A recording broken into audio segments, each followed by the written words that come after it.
So it seems that NBA Reddit, as well as Danny Ainge, are winning because Terry Rozier is playing really well in these playoffs for the Celtics. And I think he's played well enough now, and he's made the improvements to his three-point shot more than anything, to where you start to look at him a little differently as a player in terms of, would another team be willing to trade for him? What is he worth on the open market? What should the Celtics do with him compared to like Marcus Smart and all that? It's really an interesting thing as this apparent scorer at the point guard position is emerging before our eyes and outplaying Eric Bledsoe, and he was good in the first game against the 76ers. So let's talk about Rozier. So I mentioned it a little earlier. I think the biggest thing with him in his improvement this season is the three-point shot, and he looks so comfortable shooting it. It seems like he's been doing it forever, but this is the first season where he's actually been a good three-point shooter. In the regular season, shot 38% on 5 a game. That's pretty quality. In the playoffs, it's only improved as he's shooting 44% on 8 attempts a game, which is beginning to get to like elite shooter status. Of course, it's only been like 8 games, so of course, larger sample size required, but dude just can't miss. And it's not just standstill three-pointers. In fact, I don't even remember how many actual like catch and shoot threes he's had. It seems like all of them have been either pull-ups or a step back or a guy in his face. And I mean, Rozier is just as confident as they come with these things, and now he's a real threat in transition. He's a threat on the pick and roll. And that just changes everything. I mean, you look at a guy like Kemba Walker, for example. Kemba's first couple of seasons, sure, he could score, he could get inside, kind of, but he couldn't really shoot, so his value wasn't the best. And then he's grown to being a very good three-point shooter and making threes in similar ways to Rozier in terms of off the dribble and contested shots and stuff like that. And suddenly he's like one of the better point guards in the NBA now, right? Now, I don't know if Rozier has that in him, given how low his starting point was his first 2 seasons. But, I mean, are we not looking at a guy who can put up 16 to 17, maybe even a little bit more than that, points a game for some NBA team out there? Potentially. There is the Brad Stevens effect up to a certain point, I will say. Rozier finds himself in sets where he's moving off the ball a little bit. The Brad Stevens special with Al Horford handoffs and all that. But it's not Brad Stevens that's making Rozier cross up Eric Bledsoe and then hitting a step back 3 on him.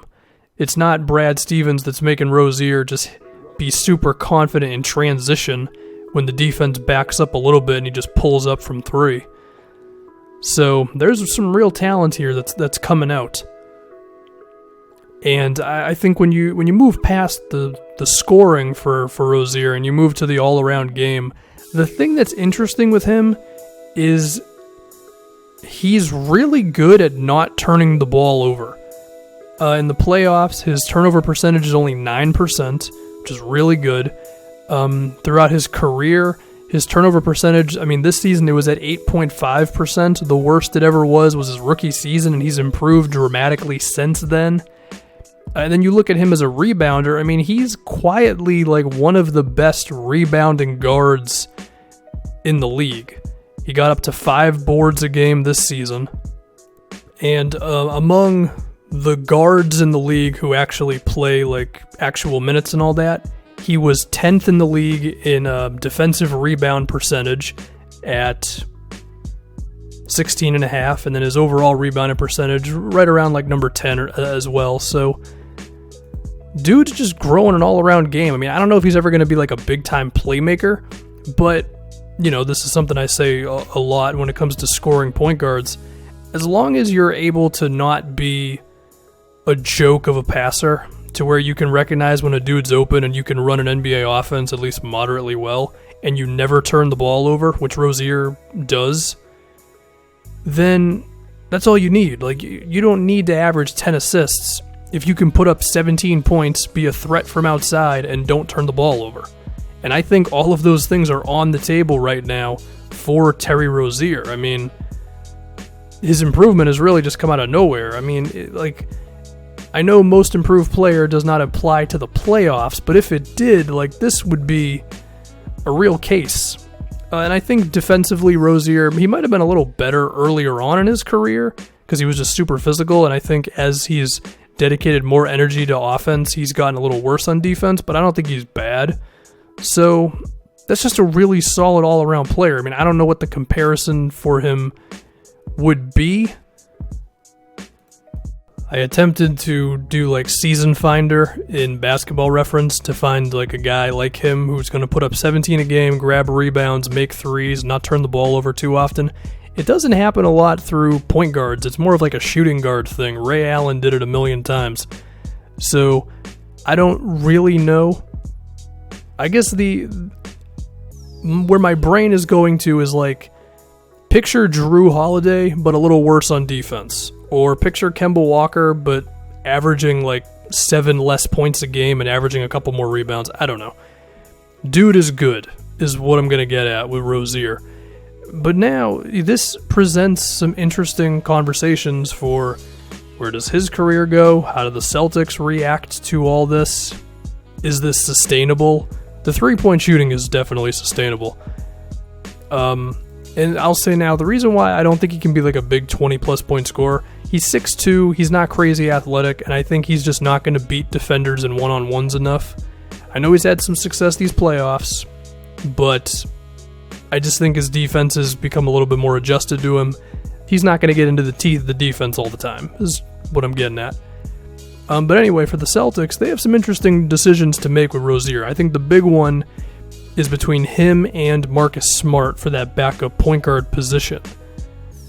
I mean, defensively, Smart is better. Offensively, Rozier is better. And Smart, he makes winning plays, dives on the floor, gets a steal, offensive rebounds, that type of stuff. But for all the really theatric finishes that Marcus Smart has been a part of in his career,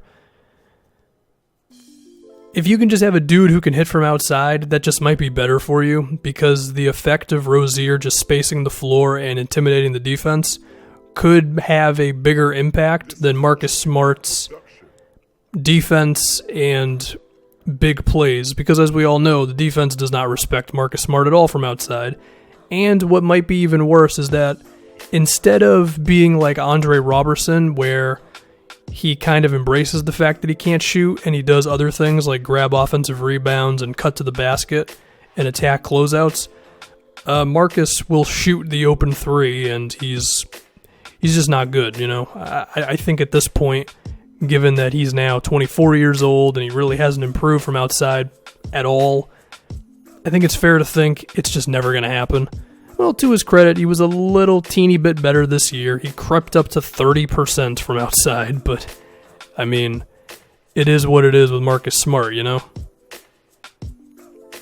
So Rozier could just be better for you, and Rozier could make you a very, very, very difficult team to defend, because if you're going from Kyrie to Rozier off the bench, and you can just have a really good source of offense with him. I mean, one thing we have to remember is once Gordon Hayward comes back next season, I don't totally know what they're going to do with the starting lineup. I don't know if you're just going to go Kyrie, Tatum, Brown, Hayward, Horford, or if you're going to still do the Horford-Baines thing and then either Tatum or Jalen get moved to the bench. I don't know what you're technically going to start with, but Rozier's going to play with some of those guys, you know? I mean, Stevens would probably like to have either Kyrie or Hayward on the floor at all times. So just think about that. Like, your second unit is Terry Rozier making all these three-pointers and being a real offensive player with, like, Gordon Hayward.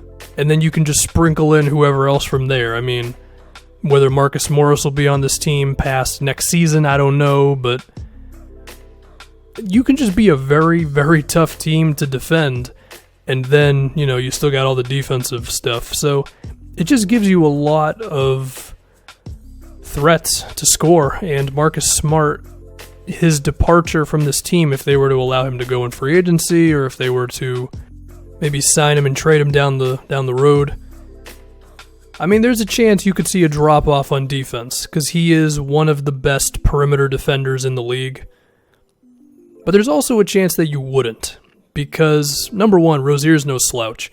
Two, this team just has so much damn switchability between Jalen, Tatum, Hayward, Horford. Baines is like pretty decent at stepping out of the paint. Marcus Morris for at least a year. Semi Ojeleye is at least coming on as a wing defender. If he can learn how to shoot, then he would be a great role player. I mean, you might not totally need Marcus Smart. I don't know. It's an interesting question. But Rozier's ascendance that we've seen is enough to warrant this being an actual discussion, if you ask me. Now, I guess for the last couple minutes, the idea of a trade where Rozier was shipped off to a different team, here's the thing. Given what he's been doing so far in these playoffs, and the fact that he only costs $3 million right now, I don't think this would be a situation where some team that needs a point guard would give you like a first and you'd be like, okay, we'll take that. I feel like if a real player became available, you could use Rozier as a bargaining chip. I'm talking like, I don't know, say if Kawhi Leonard really became available, right? I think you could put Rozier in that move and it would be like a real thing. Now, there are a million other questions that need to go into a potential Kawhi Leonard trade, but I'm just saying, you know, as far as other stars that could become available in a trade, I don't really know, but he's been good enough to do that, you know? I don't think it would just be like the Pacers being like, hey, we'll give you a first-round pick for him. I think he may have surpassed that. I feel like if he's going to be in a move, you got to get a real player in return for him. Well, him and then other things, draft picks and salary to make it work. You know what I mean. But he's good, man. Rozier's good, and we'll just have to see where it goes. Oh, and let me talk about how much he could be worth in the open market, just because I mentioned that earlier and then never talked about it. Given that this came a little out of nowhere, and it's his third season, and he's probably not going to be this good all the time, he's probably worth somewhere between $11 to $15 million per season. That's what I would guess. And I think that's around where he would get. Unless he comes into next season on the Celtics and he starts putting up like 19 a game all season while playing like 27 minutes a game next to Kyrie and Hayward. If that's the case, then dude's going to get like 17 mil a year from somebody. And at that point, I don't know if the Celtics would re-sign him just because it might cost too much, but who knows? Interesting stuff.